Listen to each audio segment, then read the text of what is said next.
무사태평으로 보이는 사람들도 마음속 깊은 곳을 두드려보면 어딘가 슬픈 소리가 난다. 나는 왜 이렇게 힘들고 아픈 걸까요? 우리는 살아가면서 가족이나 친구, 연인과 동료로부터 수없이 상처받으면서 살아갑니다. 다양한 관계 속에서 휘둘리면서 정작 중요한 내 마음을 살피지 못합니다. 그렇게 희생하며 살아가는 것으로 소중한 나를 지킬 수 있을까요? 오늘 소개해드릴 책은 나를 지키는 관계가 먼저입니다입니다. 영국 공인심리치료사인 안젤라 센은 너무 착해서 상처받고 휘둘리는 당신을 위해 이 책을 썼다고 합니다. 누구보다 당신이 먼저 행복해야 한다고 말해줍니다. 관계는 끊는 것이 아니라 지키는 것이라고 하지요. 따뜻하지만 단호하게, 친근하지만 만만하지 않게 자기 자신을 돌보고 관계를 지켜야 합니다. 모두에게 좋은 사람이면서 나에게는 나쁜 사람인 당신이라면 너무 착해서 문제인 당신에게 꼭 필요한 누구에게도 상처받지 않는 관계 수업을 준비했습니다. 다른 사람의 무리한 요구를 거절하지 못하고 혼자 끙끙거리는 사람. 할 말을 다 하지 못하고 밤잠을 설치는 사람. 다른 사람에게 상처 주지 않기 위해 자신이 상처받는 사람. 손해만 보는 인간관계에 지친 이들에게 전합니다. 나는 왜 이렇게 힘들고 아픈 걸까요? 휘둘리며 할 말을 하지 못하는 이유. 임종을 앞둔 사람들에게 무엇을 가장 후회하는지 물었을 때 많이 나오는 대답 중 하나는 자신이 할 말을 제대로 하지 못하고 다른 사람들에게 휘둘리며 살았다는 것이다. 평생 여러 사람을 만나고 함께 일하고 어울리며 지냈을 텐데 죽을 때까지 할 말을 하지 못해 후회가 된다니 어떻게 된 일일까? 사실 많은 사람들이 비슷한 고민을 하며 살아간다. 인간은 사회적 동물이고 어느 누구도 온전히 혼자서 살지 못한다. 사회 안에서 다양한 관계를 맺으며 살아가는 동안 우리는 얼마나 할 말을 하며 살고 있을까? 나는 할 말은 하며 살고 있다고 자신할 수 있는 사람이 과연 얼마나 될까? 아마 그리 많지 않을 것이다. 단순히 상대가 나보다 지위가 높거나 나이가 많아서, 즉 나보다 우위에 있는 사람이어서 그런 것은 아니다. 친구나 연인, 가족처럼 가까운 사이에도 하고 싶은 말을 하지 못하는 경우는 흔하다. 그렇다면 우리가 다른 사람에게 휘둘리며 할 말을 하지 못하는 이유는 대체 무엇일까? 마음을 갉아먹는 걱정과 불안. 몇 년 전 처음 상담실을 찾은 지연도 같은 고민을 갖고 있었다. 그녀는 자신이 할 말을 제대로 하지 못하고 다른 사람들에게 휘둘린다고 했다. 그러다 보니 인간관계는 버겁기만 했다. 직장에서 본인 업무가 아님에도 거절하지 못해 떠맡는 경우가 종종 있었지만 정작 자기가 도움이 필요할 때는 동료들에게 선뜻 부탁하지 못했다. 친구에게 속상한 말을 들어도 싫은 티를 내지 못하고 혼자 곱씹으며 잠을 설치기도 했다. 되받아치거나 기분 나쁜 티라도 내려 하면 걱정이 앞섰다. 내가 너무 예민한가? 내가 오히려 상처 주는 건 아닐까? 이러다가 싸움이라도 나면, 말문이 막히거나 울어버리면 어쩌지? 괜히 나만 욕먹는 건 아닐까? 나 때문에 분위기가 어색해지면 어떻게 수습하지? 앞으로도 계속 어색하면 머릿속으로는 시원하게 상대방에게 한 방 날리는 모습을 그려보지만 곧 이런저런 걱정이 꼬리에 꼬리를 물어 입은 굳게 닫힌다. 떠맡은 일에 몸과 마음은 지치고 걱정과 불안은 해소되지 않아 분노가 되어 쌓인다. 그것이 서서히 골마 지연의 마음을 야금야금 갉아먹는다. 내가 만만해 보이나? 자신을 휘두르는 사람들을 탓하며 분노에 휩싸였다가도 곧 아무것도 할 수 없다는 절망감과 패배감에 휩싸인다. 그리고 분노의 화살은 결국 자기 자신을 향한다. 휘둘리기만 하는 내 잘못이지. 간혹 상대가 속상해하지 않도록 최대한 조심스럽게 말했는데도 기분 나빠하는 기미가 보이는 것 같으면 그날은 잠을 설친다. 나 때문에 상처받았나 봐. 그렇게 말하지 말걸. 자신이 그 사람에게 지울 수 없는 상처를 준 것처럼 전전긍긍한다.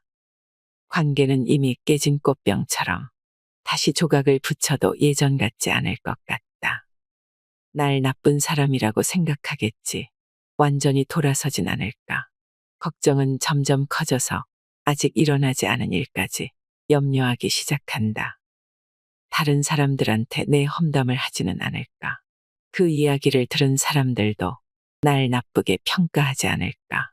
스스로를 자책하고 자기가 어떤 말 실수를 했는지 곱씹으며 과거를 부검한다. 그리고 밀려오는 후회와 죄책감에 한없이 우울해진다. 사실 그 사람이 진짜로 기분이 나빴는지는 알 수 없다. 언제나 하지 않았는데 혼자 지레짐작하는 것일 수도 있다. 혹은 잠깐 기분이 상했지만 다음에 만나면 아무렇지 않을지 모른다. 하지만 지연은 홀로 괴로워하며 최악의 상황을 상상한다. 거절하지도 거절당하지도 않기 위해. 직장에서 지연은 책임감이 강하고 동료들에게 친절한 우수 직원이다. 또 친구들이 어려움을 겪을 때면 언제든 달려오는 든든한 친구이다. 그런 기대를 저버린다는 것은 그녀에게 배신과도 같은 두려운 일이다. 동료들이 부탁하는 일은 내 일을 미루면서까지 도와주고 친구들이 만나자고 하면 컨디션이 나빠도 무리해서 나간다. 중요한 일이 있어도 일정을 취소하거나 꾸역꾸역 모든 일정을 소화하며 약속을 지켜낸다. 하지만 항상 기대를 충족시켰음에도 사람들은 여전히 더 많은 것을 원하는 것만 같다. 왜 계속 줘도 바라기만 하는 걸까? 사람들이 이기적인 걸까? 아니면 내가 부족한 걸까? 더 이상은 지연도 힘들었지만 이 말은 끝내 입에서 떨어지지 않는다. 도저히 사람들을 실망시킬 엄두가 나지 않는다.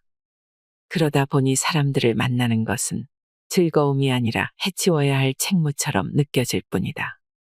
만날수록 원망이 쌓이고 터져나오는 분노를 꾹꾹 참느라 관계란 피곤하기만 하다.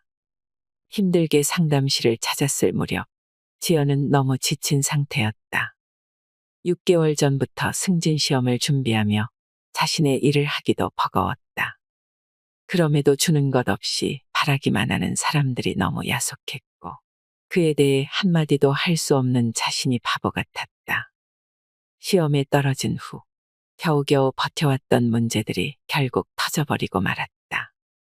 그녀는 자신의 방으로 숨어버렸다. 거절하거나 거절당할 필요 없는 안전지대로 달아난 것이다.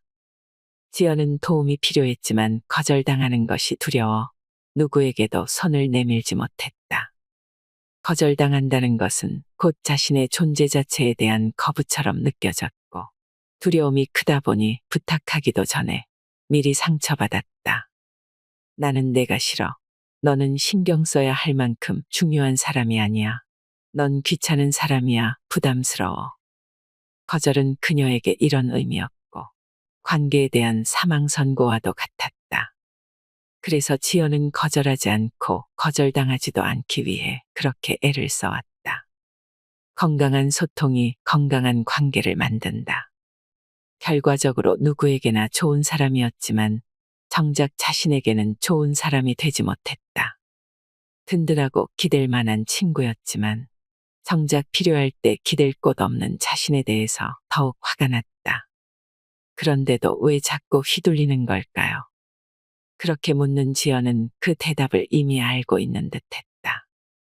제가 거절하거나 제 의견을 말하거나 불편한 감정을 솔직하게 표현하면 불쾌해하거나 무례하다고 생각하지 않을까요? 지연은 자신의 우울과 불안이 관계의 문제이며 특히 휘둘리는 태도가 문제라는 것을 알고 있었다. 하지만 당황하고 감정이 격해진 상태에서 행동은 늘 제자리였다. 휘둘리고 싶지 않았지만 휘둘리는 행동은 반복되고 만다. 휘둘리지 않고 할 말을 잘하려면 건강한 소통법이 필요하다. 건강한 소통은 다른 사람에게 휘둘리지 않을 뿐 아니라 타인을 휘두르지 않고 할 말을 할 뿐만 아니라 상대의 말을 들어주는 것을 모두 포함한다. 건강한 소통은 건강한 관계를 만든다. 하지만 우리는 여전히 소통에 어려움을 겪는다. 그 이유는 크게 세 가지로 볼 수 있다. 첫 번째 이유는 휘둘리지 않고 할 말은 한다는 것이 무엇이며 어떻게 하는지 구체적인 방법을 모르기 때문이다. 이런 경우 소통에 대한 자신감이 떨어지게 된다. 두 번째 이유는 무엇과 어떻게는 이해했지만 여전히 걱정과 두려움이 우리를 올가매어 소통을 방해하기 때문이다. 세 번째 이유는 우리를 올가매는 생각은 걷어냈지만 예전의 습관대로 즉각적으로 반응하는 마음의 관성에 빠지기 때문이다. 누구에게도 당연한 상처는 없다. 스스로를 괴롭히는 생각의 굴레. 부족하지 않아야 인정받고 사랑받을 수 있어.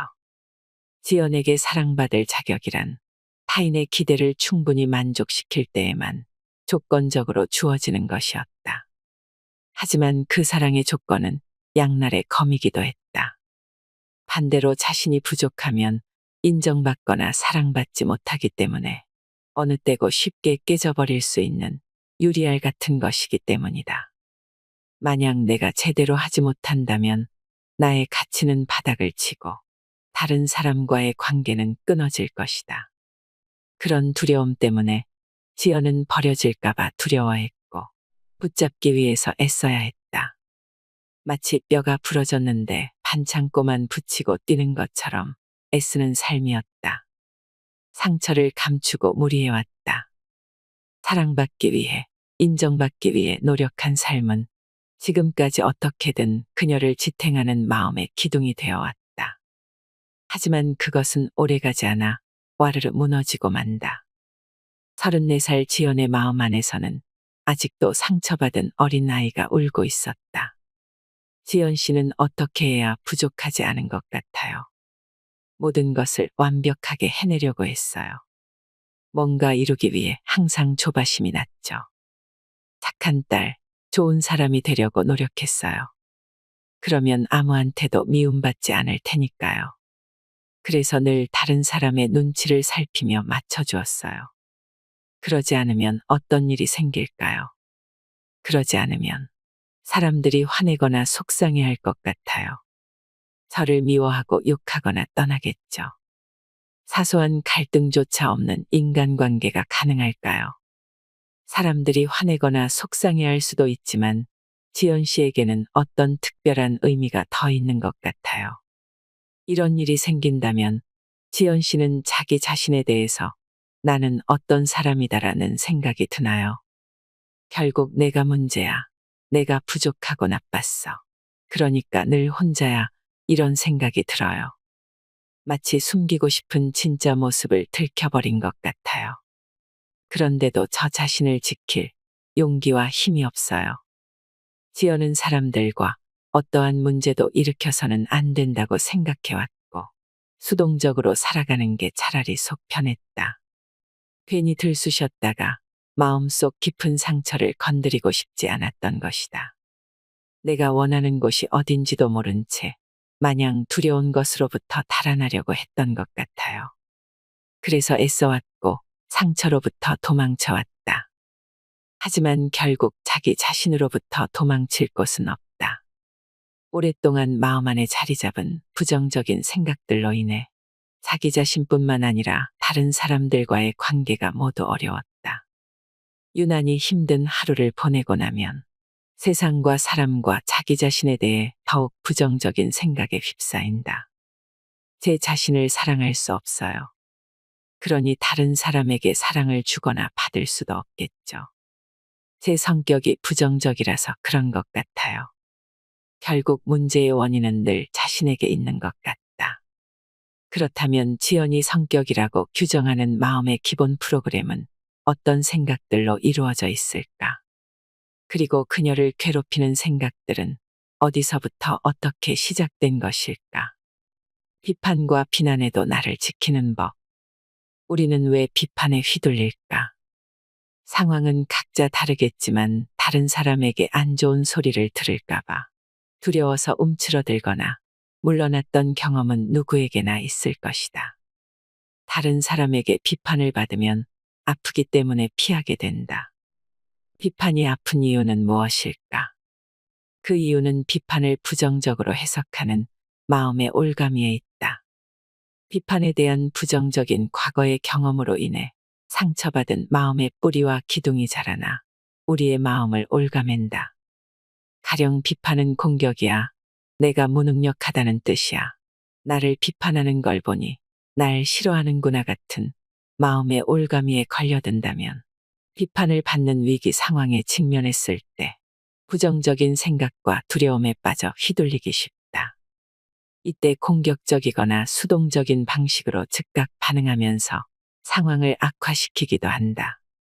이런 패턴이 반복되면서 비판에 건강하게 대응하는 방법을 배우고 익힐 수 있는 기회를 스스로 차단하게 되고 비판에 대응하는데 더욱 서툴고 어렵다고 느끼게 된다. 결국 비판을 마주할 자신감을 잃게 되면서 더더욱 비판을 받을까봐 불안해하고 비판을 받으면 쉽게 분노하거나 좌절한다. 비판은 누구에게나 어렵다. 그렇다면 비판은 나에게만 어려운 것일까? 유독 나만 자존감이 낮고 예민해서 그렇다는 생각을 하기 쉽지만 비판은 누구에게나 어렵다. 비판을 받는 것이 어려운 첫 번째 이유는 인간의 기본적인 사회적 욕구 때문이다. 사람은 누구나 사랑받고 인정받고 싶어 한다. 우리는 사랑받고 인정받으려고 애를 쓰고 사랑받고 인정받지 못해서 상처를 받는다. 고립은 생존을 위협하는 치명적인 약점이 될 수 있기 때문에 우리는 공동체 안에서 유대관계와 소속감을 통해 정서적 안정을 느끼도록 진화해왔다. 하지만 비판은 이러한 욕구를 정면으로 거스른다. 특히 공격적인 비난에 지속적으로 노출되어 이 욕구가 충족되지 못하면 뿌리 깊은 결핍이 되어 그림자처럼 따라다니기도 한다. 비판이 어려운 두 번째 이유는 우리의 뇌가 부정편향적이기 때문이다. 잘 모르는 사람이 무심코 던지는 돌이 가까운 이들의 칭찬보다 마음에 오래 남는 경우가 많다. 100개의 좋은 댓글보다 악플 하나가 머리를 떠나지 않는다. 많은 사람들이 내가 부정적인 성격이라서 그런 것일까 하며 자신을 탓하곤 하지만 뇌 과학자들은 이렇게 대답한다. 우리의 뇌는 원래 부정적으로 타고났습니다. 따라서 뇌의 일부를 도려내거나 약물과 같은 인위적인 방식을 쓰지 않는 이상 항상 긍정적인 것은 불가능하다. 다수의 연구 결과에 따르면 뇌는 부정적인 부분에 꽂히는 편파적인 방식으로 진화해왔다. 죽지 않고 생존하려는 본능은 그 무엇보다 강해서 위험을 알리는 부정적인 자극에 더욱 민감하고 빠르게 반응하도록 진화한 것이다. 이때 위험으로부터 자신을 지키기 위해 보내는 강력한 경고음이 바로 불안과 두려움의 감정이다. 이 분야를 전문적으로 담당하는 뇌의 영역은 감정을 담당하는 변연계 안의 편도체라는 부위다. 편도체는 과거에 위험했던 상황과 비슷한 단서가 포착되면 위협으로 간주하고 경고음을 보낸다. 공격적인 비난에 지속적으로 노출되었을 경우 예민해진 편도체의 감지 센서는 작은 자극에도 경고음을 남발하게 된다. 날뛰는 편도체는 또다시 상처받지 않으려면 당장 싸우거나 도망치라고 다그친다. 이럴 때 우리는 비판에 휘둘리게 된다. 그렇다면 비판에 대응하기 위해 어떻게 해야 할까? 비판과 비난은 다르다. 비판에는 두 가지 종류가 있는데 약이 되는 쓴소리는 건설적인 비판이고 독이 되는 쓴소리는 공격적인 비난이다. 그렇다면 건설적인 비판에 대해서 먼저 살펴보자. 문제 해결을 위한 건설적인 비판. 건설적인 비판은 문제를 제기하고 해결을 요구하는 기본 기능에 충실한 비판이다. 따라서 다음의 두 가지 질문에 답할 수 있어야 한다. 무엇이 문제인가? 어떻게 문제를 해결하는가? 건설적인 비판은 문제 제기와 해결이라는 두 가지 요소가 명확해야 한다. 여기서 해결책은 직접 제안할 수도 있고 상대에게 묻거나 함께 생각해도 좋다. 건설적인 비판은 우리가 미처 보지 못했던 문제점을 파악하고 해결할 기회를 준다. 따라서 건설적인 비판에 건강하게 대응하기 위한 기본 자세는 비판을 문제 해결의 기회로 삼는 것이다. 공격적인 비난은 문제를 해결하는 것보다 상대를 무너뜨리거나 자신에게 상황을 유리하게 만드는 것을 목적으로 한다. 때문에 문제를 제기할 때 사실에 근거하지 않거나 부분적인 사실을 전체인 것처럼 과장하고 왜곡하기도 한다. 무엇이 문제인지 사실에 근거하여 분명하게 지적하더라도 무엇을 원하는지가 분명하지 않아 해결을 위한 대안 없이 공격에만 집중하기도 한다. 공격적인 비난은 모욕, 약점 들추기, 인신공격, 탓하기, 조롱, 비꼬기, 협박 등으로 상대방을 휘두른다. 듣는 사람이 당황하고 휘둘리는 틈새를 파고들면서 문제제기와 해결이라는 중심 주제에서 이탈한다. 이런 경우에 대화는 싸움을 위한 싸움이 되면서 불필요한 부분에 소득 없이 에너지를 소비하게 된다. 공격적인 비난을 받을 때 기분이 나쁘긴 하지만 비난의 내용이 구구절절 다 사실인 것 같아서 반박하지 못한다고 말하는 사람들이 있다. 혹은 의도가 나쁜 건 아니기 때문에 받아들여야 한다고 생각하는 경우도 있다. 너 잘 되라고 혹은 정신 차리라고 하는 이른바 뼈를 때리는 팩트 폭력은 아무리 팩트에 기반하더라도 결국은 폭력이다. 따라서 좋은 의도로 사실의 근거에 지적했다고 주장하더라도 태도의 조건을 충족시키지 못하기 때문에 건설적인 비판이 아닌 공격적인 비난이다. 이러한 비난은 잘 되라는 의도와는 달리 상처를 남기는 결과가 따르기 때문에 결국 듣는 사람 입장에서는 문제제기와 해결이라는 비판의 가장 중요한 메시지를 받아들이기 힘들다. 하지만 받아들이기 힘든 공격적인 비난에도 휘둘리지 않고 대응하는 방법은 있다. 공격적인 비난에 대응하기. 먼저 당황한 마음을 추스르고 상황을 판단하기 위해서 마음속으로 잠깐 하고 쉼표를 찍고 무슨 뜻이야? 라고 되묻는다. 그 다음 혼란스러운 부분이 있는데 분명히 해주시겠어요? 하는 꼬리잡기를 통해 모호하거나 모순되는 점을 지적하고 분명히 해줄 것을 침착하게 요구한다. 꼬리잡기 테크닉은 혼란을 정리하는 테크닉이다. 상대방이 자기가 했던 말을 바꾸거나 말과 행동이 다를 때, 또 말의 핵심 내용과 워딩, 몸의 언어 사이에 모순이 있을 때 등 다양한 상황에 적용할 수 있다. 이때 주의할 점은 사람 자체를 공격하는 것이 아니라 모순되는 말과 행동, 상황을 객관적으로 요약하고 정리하면서 분명함을 요구한다. 가령 자꾸만 말을 바꾸는 상사에게 할 수 있는 말이다. 과장님, 지난번 회의에서는 A 프로젝트가 우선순위라고 말씀하셨는데 지금은 B 프로젝트에 집중하라고 하세요. 무엇이 우선순위인지 명확하게 해주셨으면 좋겠습니다. 다음은 괜찮다고 말은 하지만 온몸으로 화가 난 감정을 표현하면서 상대방에게 눈치를 주는 친구에게 꼬리잡기 테크닉을 활용해 보자. 내가 괜찮다고 말은 하는데 평소와 다르게 말도 안 하고 시선도 피하면서 괜찮지 않은 행동을 해서 혼란스럽네. 내 마음이 어떤지 분명하게 말해줬으면 좋겠어. 실망과 좌절에도 무너지지 않는 법. 꽃길만 걸을 수 없는 것이 인생. 우리는 살면서 늘 꽃길만 걷기를 바라지만 인생은 가시밭길을 지날 때도 있다. 내 마음대로 되지 않는 삶은 느닷없이 닥치는 가시밭길과 같지만 언제 어디서 가시밭길이 나올지 모두 예측하고 대비하거나 가시밭길을 모두 꽃길로 만드는 것은 불가능하다. 아직 오지 않은 미래와 보이지 않는 사람의 마음속은 우리 삶에서 가장 불확실하다고 여겨지는 부분이다. 이러한 불확실함은 예상치 못한 가시밭길로 우리를 이끌기도 하고 두려움을 낳기도 한다. 특히 보이지 않는 서로의 마음 안에서 우리는 길을 잃고 휘둘리면서 관계에 어려움을 겪는다. 결국 내 마음대로 되지 않는 것 투성이인 관계에서 우리는 상처를 받고 관계에 두려움을 느낀다. 믿었던 친구나 연인이 일방적으로 약속을 어겨 배신감을 느끼기도 하고, 친한 동료라 생각해서 도와줬는데 고마워하기는커녕 점점 당연하게 여기고 더 많은 것을 요구하는 경우도 있다. 내 마음 같지 않은 다양한 사람들이 모여 함께 일을 할 때도 그렇다.